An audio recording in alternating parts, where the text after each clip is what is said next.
that's where I come to the second point that Mel raised, and that was Yitzhak Rabin and his commitment to achieve peace. We are next week going to remember him yet again on the 14th anniversary of his assassination.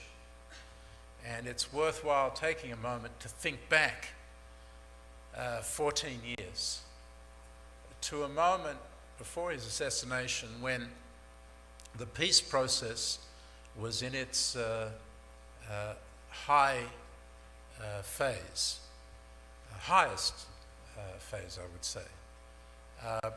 When Yitzhak Rabin came to Washington to sign the Oslo II Accords with Yasser Arafat, it was September of 1995.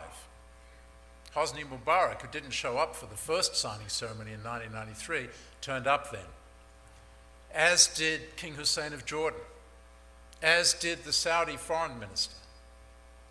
And this was a recognition on the part of the Arab states that peace was really possible. Yitzhak Rabin and Yasser Arafat joined a reception that night. I dare say you were there, Mel, the Corcoran Gallery, with Arab Americans and American Jewish leaders. And I'm not sure that J Street's leadership was there, probably hadn't been born yet. And they gave impromptu speeches, and Yasser Arafat, not required anymore to read the mantra that his aides prepared for him, gave a very good speech about the need for peace with his Israeli cousins. And Rabin got up and said, "You know, Mr. Chairman, we Jews are not very good at sports, but there's one sport in which we are Olympic champions, and that's speech making. And it seems to me, Mr. Chairman, that you are a little bit Jewish." To which Arafat responded with that big shit-eating grin of his. And he said, yes, Rachel is my aunt. Now, how he figured out that Rachel was his aunt, Rachel the matriarch, of course, was his aunt, is unfathomable, but that was just one of the many unfathomable things about Yasser Arafat.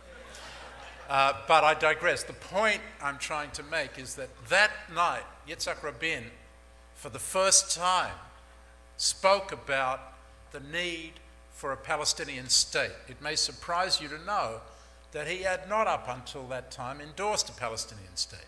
It's not in the Oslo Accords. And yet he endorsed it and explained it in these memorable words. He said, "What we need is separation. Your people and my people, we need separation, not out of hatred, but out of respect." And that was Yitzhak Rabin's vision, and that was his purpose in trying to resolve the conflict with the Palestinians. Two states built out of respect, not out of hatred. And the tragedy, the immense tragedy for the Palestinians and for the Israelis, is that the assassination of Yitzhak Rabin turned that process of separation out of respect into a process of separation out of hatred. And our challenge, and in particular the challenge of American diplomacy, is to restore the respect. Not an easy task. For 7 years after President Clinton's efforts to try to establish a Palestinian state alongside Israel, after those efforts ended in failure, the Bush administration walked away from the process. This, for me, was a compounding of the tragedy that began with Yitzhak Rabin's assassination. For in the process of walking away and allowing the Israelis and Palestinians to have at it, not giving them a diplomatic alternative, thousands were killed, Palestinians and Israelis.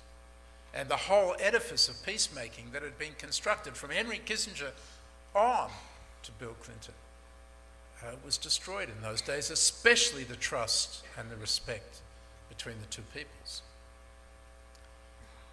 It was therefore somewhat baffling to me that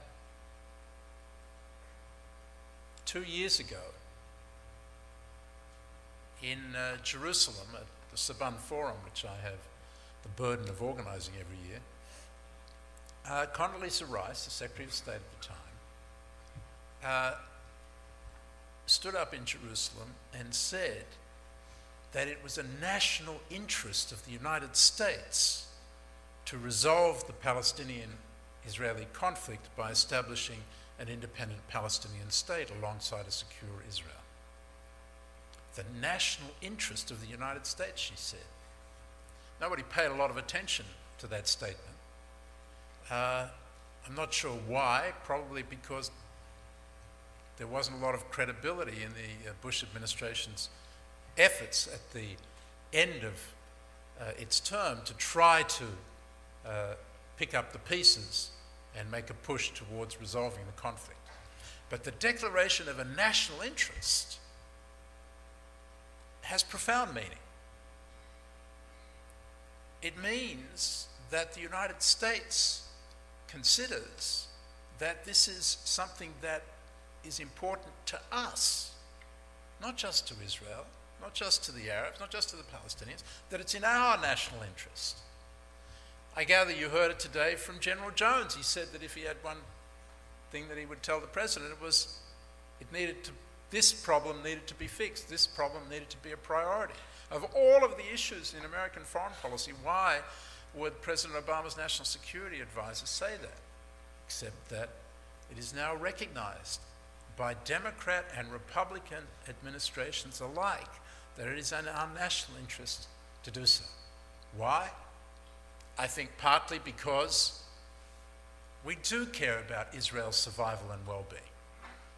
And viewed from Washington, the greatest threat to Israel's survival and well-being today comes from the failure to resolve the Israeli-Palestinian conflict. And that's in our national interest, to ensure Israel's survival and well-being.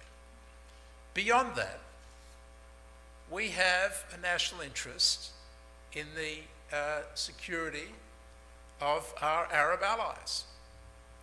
And those regimes now find themselves deeply threatened by the failure to resolve this conflict. Why? Because Iran, backing Hezbollah and Hamas, are able to exploit the failure to resolve the conflict to promote a potent message to the Arab street. That message is that violence and terrorism works, that's the way to liberate Palestine, that negotiations and reconciliation and compromise leads to nothing.